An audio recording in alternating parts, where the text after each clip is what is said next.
My name is Richard A. Fitz Jr.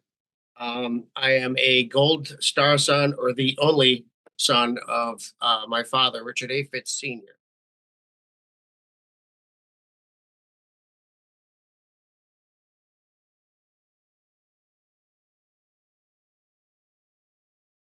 I was 2 years old when my father was listed as MIA, missing in action. Um, but what that really was, what really happened, and we didn't know, was he was killed on a mission.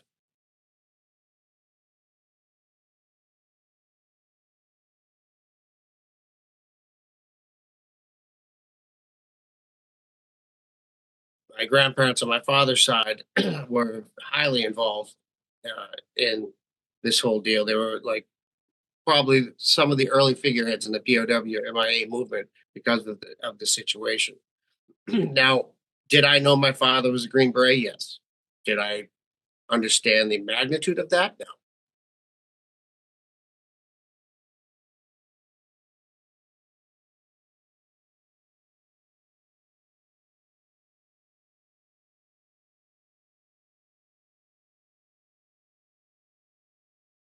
My mother had asked the as she calls it, the Washington, the officials, to relook into the case. They took out a presumption of death in '75, and they never had any proof.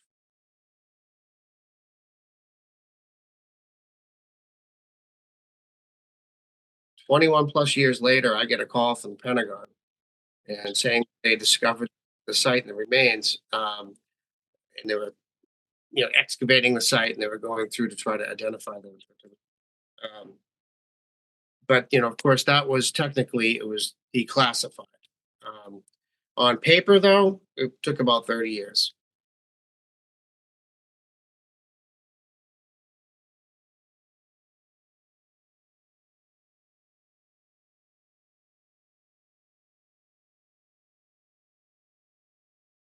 So, in a nutshell, we at the time we had a huge funeral here in Massachusetts, and the two teeth that were there was only two teeth identified as him, and they were matched. There wasn't any DNA. But what what really was the kicker, I guess, to kind of push us over the edge and go, okay, I guess more than likely it's definitely him and the other people he was with, is because um, we were talking to people that were there that were volunteering for the mission, or that didn't go on the chopper, or were on the chopper the first time it got turned back for weather or whatever it was.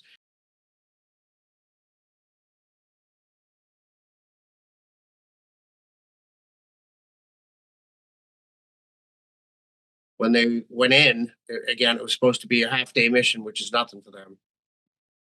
And in words of Clyde Sincere, he said, he's supposed to get to the area, kick out the ammo, fake a firefight, draw some attention, and get out. I literally interviewed one of the gentlemen that was on the one of the gunships escorting that chopper, and witnessed the whole thing. So anyway, it got Nick kind of went down in a spiral and slid into what they call, a hillside, or maybe a small mountain or whatever. But as soon as it slid in, within seconds, it exploded. Like went up like a nuke as far as he was concerned.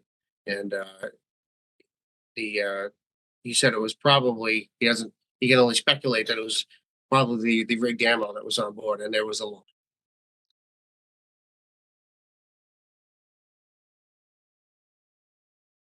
I have a lot of pride. I take a lot of pride in it, even though it can be quite a devastating, sad situation. I have a lot of pride knowing a lot of these guys now, and being able to meet them and talk to them in ways that other than, well, just tell me the facts. I get, sometimes I get to sit down and drink with them, laugh with them, and know the real people.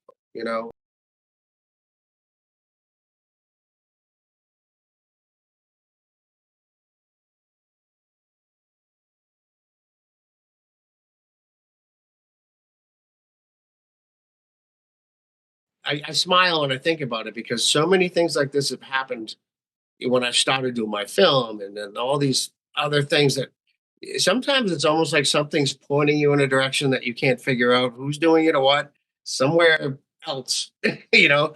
But I had a an acquaintance, I should say, maybe friend. Her name is Margot Lapointe,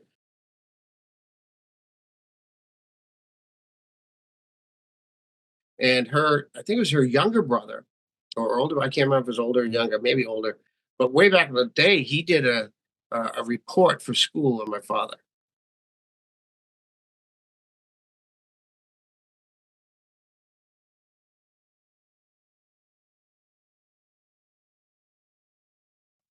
And that's what they're doing, and it's probably going to be difficult to raise the money at times, I'm sure, but it needs to be done because there are still families that don't know. And so if you think about the families that in the past that never got any resolve or anything, you know Yeah. uh, they can't. What do you mourn? You mourn the loss, I guess, but you when you don't have proof, you don't know how it happened, it can mess with you. I mean, we do move on, but for me, even those 21 years, I moved on, and just most of the time I was like, yeah, it's in the past, but you still, something will come up, and it gets you right in the brain, and you start thinking and wondering, maybe he is alive.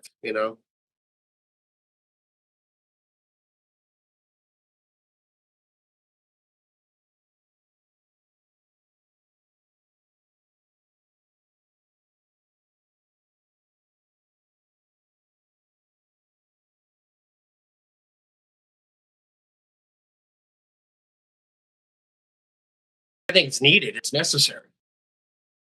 That's part of what got me through a lot of this, is the pride of it.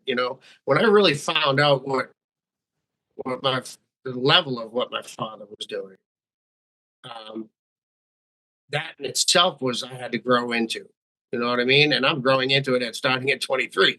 You know what I Yeah. mean? So um, the quicker that you get some type of proof, the quicker you get to start. For me, it is grief. Grief is growth. That's what it was for me. I mean, there are times that I still get choked up, or in the middle of a sentence or whatever, and I don't understand why. Because here's the way I look at it, and I have to get personal about it because it's all I know. But to compare this to anybody else, it's hard to do because I don't know if they went through it either. But I have no idea what I'm grieving, and maybe it's because it's I grieve what I don't have. I think every person, every family that has to go through this needs some of that for closure. They have to understand what they were doing or what was involved. I don't care how high risk it is. It really doesn't matter. They just need to know. They need to hear these things, and it might be hard for them. It might be very difficult. Right. I think nowadays it might be, to the more modern forces after Vietnam, etc. Slowly, obviously, technology got a little bit better, and there was probably a little bit more. Everything was more like in real time. So it's a lot easier, a lot less guessing. But it doesn't matter. You still have that personal connection that they have to hear it. And just have people to talk about it, and have some kind of support group or advocacy. Which, if I can help in any way, then I'm happy to be in that position. You know.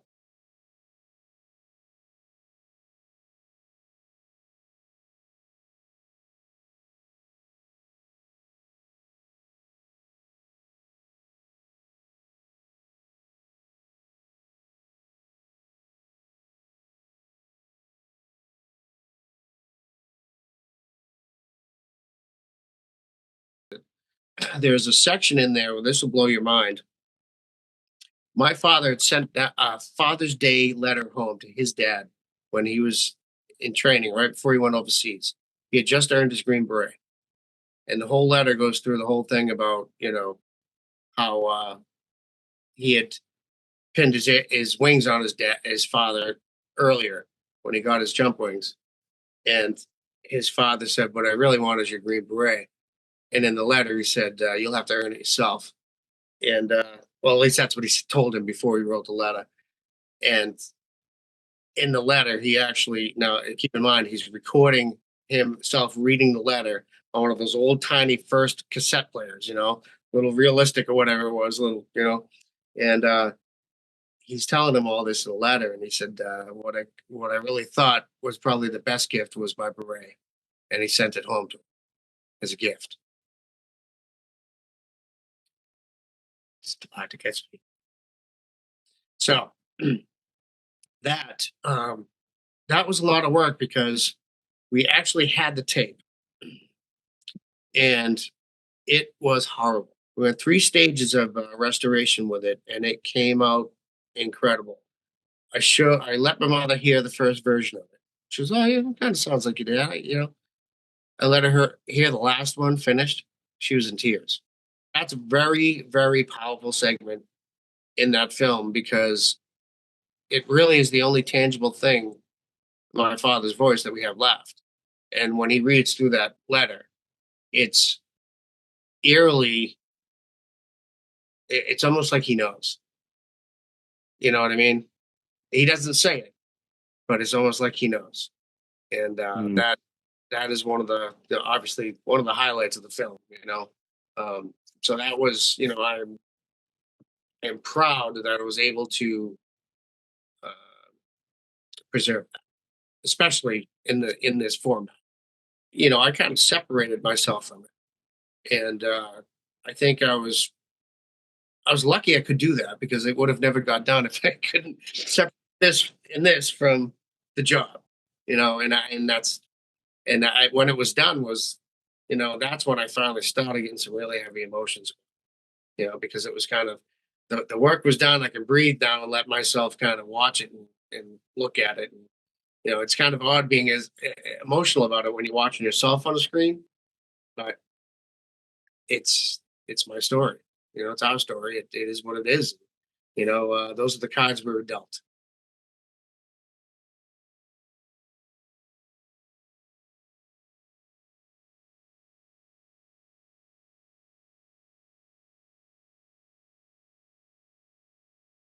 My name is Richard A. Fitz Jr. I am a Gold Star son of a Mark VSOG warrior missing in action for 21 years.